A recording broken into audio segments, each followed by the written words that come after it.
Diallo sera également acheminé à Ziguinchor par avion. Ce sera la ville sainte de Touba, décidée par son père pour Ousmane Ndiaye.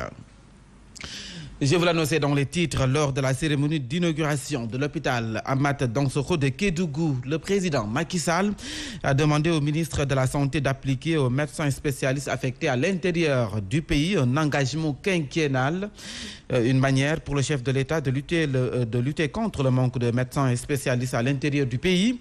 Le secrétaire général de SUTSAS, interpellé sur cette sortie de Macky Sall, dit être en phase avec lui. Mballo Dia Thiam propose d'ailleurs qu'une clause relative aux services en milieu rural y soit rajoutée, suivant sa réaction. Donc, avec ces engagements décennaux ou quinquennaux, donc on pourrait aussi assortir une clause, celle de pouvoir servir en milieu difficile ou en milieu rural ou à l'intérieur de n'importe où pendant au moins 5 années. Et parce que effectivement, ce sont les ressources du pays qui ont servi à la formation de tous ces spécialistes, de l'école primaire à l'université en passant par le secondaire. Pensons que chacun est redevable de l'État. Et nous pensons que nous avons été formés pour servir partout au Sénégal, là où il y a un seul Sénégalais. Et nous restons toujours avec le secrétaire général du SUTSAS, Mballo Dia Thiam, invite également l'État à améliorer les conditions de travail des médecins en milieu rural. Il estime qu'il ne sert à rien d'affecter un médecin dans une structure de santé qui manque de tout. Sa réaction. Ça n'occupe pas aussi les conditions de travail aussi, conditions de travail pour lesquelles aussi on ne cesse de mener des combats pour leur amélioration. Parce qu'un spécialiste aussi, c'est des équipements aussi. Un spécialiste, des équipements pour le travail de la santé aussi, en milieu difficile aussi. C'est vrai, c'est des servitudes. Donc ce n'est pas une cure, mais il y a aussi un minimum aussi pour ces personnels-là. Santé toujours, c'est pour parler de la campagne de vaccination contre le coronavirus. L'administration de la deuxième dose du vaccin AstraZeneca a débuté hier. Depuis le démarrage de cette campagne au mois de février dernier, le Sénégal peine à atteindre la barre de 500 000 personnes vaccinées. Seuls 453 000 ont pris leur première dose, tandis que 70 000 ont déjà pris leur deuxième dose. Faisons le point avec le coordonnateur du programme élargi de vaccination, joint au téléphone, le docteur Ousseynou Badiane. 453 000 personnes qui ont reçu une dose de vaccin et un peu plus de 70 000 qui ont déjà reçu leurs 2 doses de vaccin, donc qui sont complètement vaccinés. Nous continuons quand même à communiquer pour que les gens se vaccinent aussi en masse. Donc vous avez fait la semaine dernière, on a reçu 300 000 doses de vaccin venant de la Chine, donc le vaccin Sinopharm, et que dans les prochains jours, nous attendons aussi 184 000 doses de vaccin AstraZeneca de l'initiative COVAX, ce qui va nous permettre de continuer à administrer les premières doses pour les 2 vaccins et les deuxièmes doses aussi pour les 2 vaccins, d'autant plus que les deuxièmes doses de AstraZeneca vont commencer à être administrées aujourd'hui. L'actualité, c'est également les associations des retraités du Sénégal qui ont tenu hier une rencontre pour mettre sur pied une plateforme. Objectif, fédérer toutes les associations de retraités pour mieux défendre leurs intérêts. Suivant la réaction du porte-parole Ibrahim Diop au micro d'Mbet Al-Rouma. Parce qu'il y a trop d'associations de retraités et nous voudrions les fédérer. Nous voudrions parler d'une seule voix. Nous voudrions que nos problèmes soient portés par les mêmes personnes. Ce que nous voulons faire, c'est demander à la direction de l'IPRES de mieux nous respecter, de ne plus penser que c'est des retraités. Ces retraités de l'IPRES auraient pu être à leur place à l'IPRES. Mais nous sommes de l'autre côté aujourd'hui, qu'on nous respecte. Ça, quel appel de Thiès. Que l'IPRES sache que nous avons besoin d'un changement. L'IPRES, en fait, est devenue une institution obsolète. Et en faire une ampliation à M. le Président de la République, sur qui nous comptons qu'il est sensible à nos problèmes. Vous l'avez certainement remarqué, donc si vous avez l'habitude de faire le marché, le prix du kilogramme de la viande a grimpé de manière vertigineuse. Aujourd'hui, il faut débourser 3 700 voire 4 000 de nos francs pour acheter un kilogramme de viande au marché Tilène, où s'est rendu notre reporter. Les vendeurs de viande expliquent cette hausse par les difficultés que rencontrent les transporteurs de bétail et les travailleurs des forêts. Le reportage de Fatoumata Diop et de Mamadou Ndoye. Nous sommes au marché Tilène de Dakar. Ici, les vendeurs de viande confirment la hausse du prix de la viande. Plusieurs raisons motivent cette hausse, soutiennent-ils. Les taxes sont chères et c'est la raison pour laquelle il y a une hausse. Je confirme, il y a une hausse. Le kilogramme coûte 3 500, sans eau coûte 4 000 francs CFA. Le prix du kilogramme de viande n'est pas accessible à tous, se désole ce vendeur. cher C'est pas accessible aux couches vulnérables. C'est très difficile. Même c'est difficile pour nous les vendeurs. C'est donc vraiment dommage.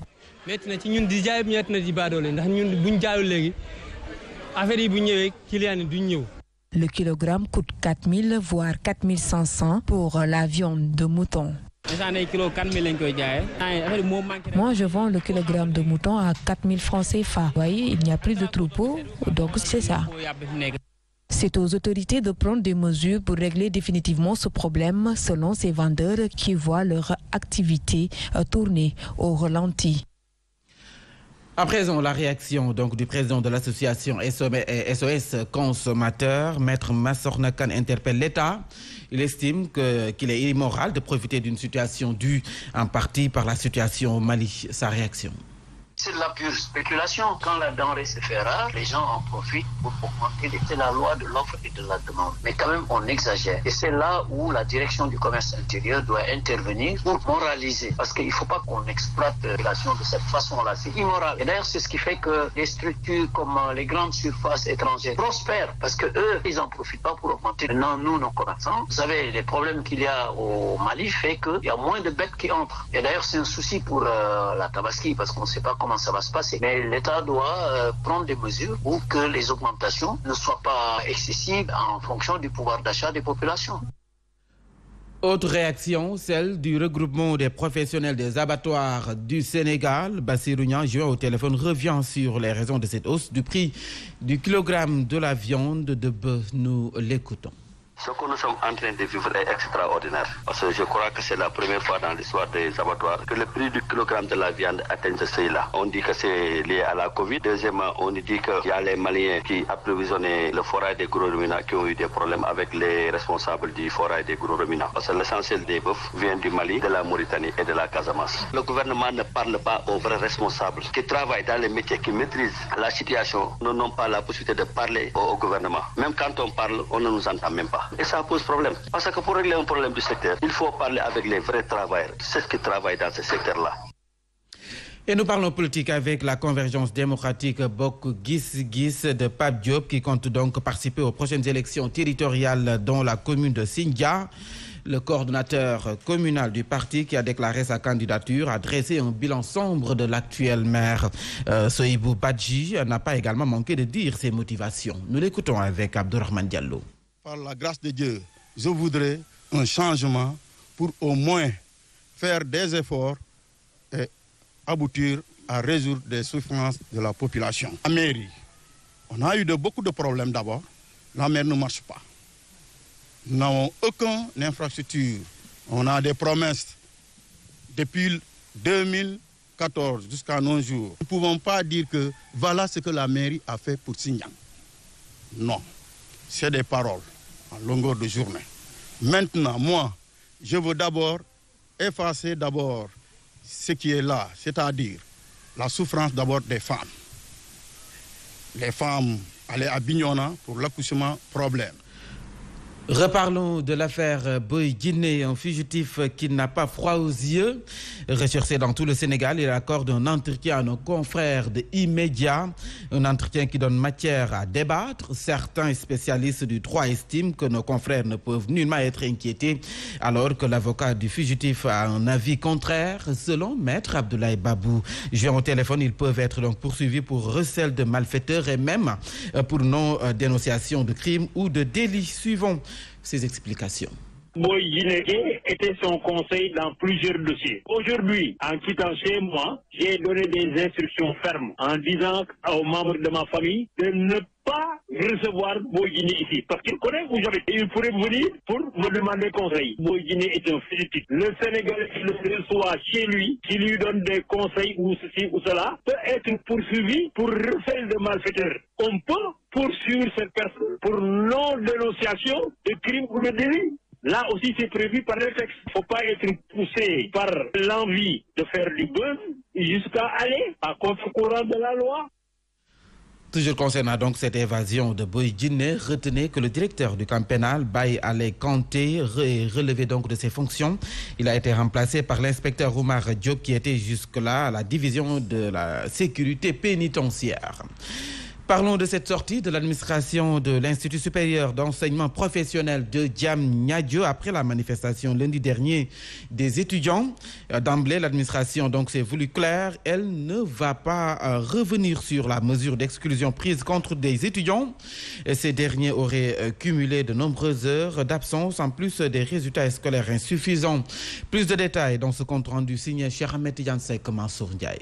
Qui dit directeur des études bu ISEP bu Diamniadio moo njëkk a yëkkati ay kàddu di indi ay leeral ci ponk ya nga xam ne moom la ndongo yi yëkkati woon ne. Toutes nos excuses pour le Wolof, ce sera donc à 8h. Rambourg, le lycée technique de Sandiara va démarrer ses activités de formation dès le mois de décembre. Telles sont les assurances du ministre de la formation professionnelle Dame Diop, qui était en visite de chantier ce mardi pour constater l'état d'avancement des travaux, nous dit Jalune Badara Sonko.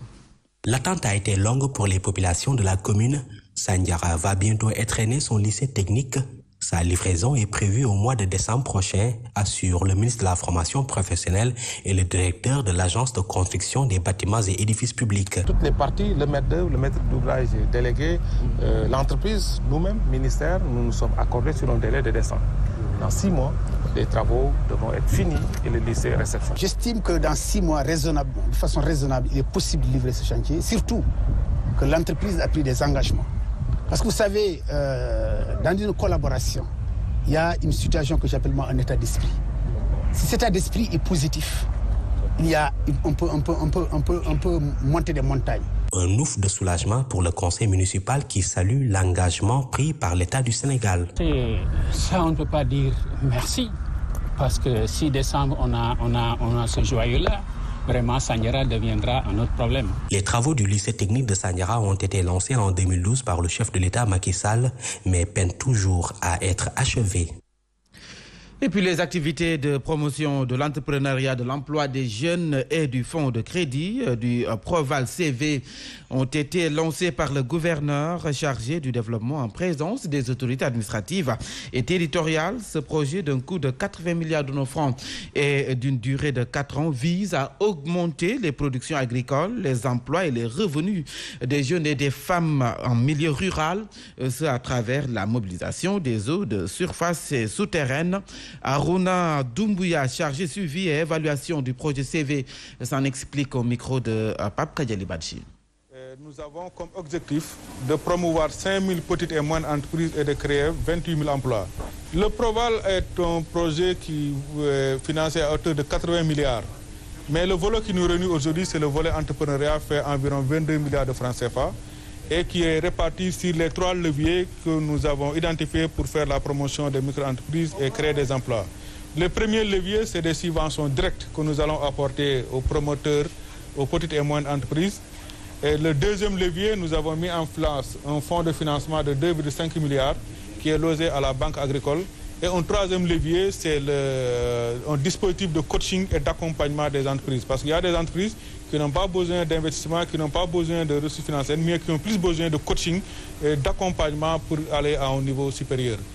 Et nous reparlons de la visite au Sénégal du ministre français du Commerce extérieur, Frank Easton, a rencontré hier des jeunes entrepreneurs au siège de la DER pour échanger avec eux sur leurs projets. Ces jeunes ont profité de cette rencontre pour demander un accompagnement de l'Agence française de développement afin de relancer leurs activités fortement impactées par le coronavirus. C'est ce que nous disent Tidiane Diallo et Pauline Thiam. Cette rencontre a permis aux entrepreneurs sénégalais de lister leurs attentes devant le ministre.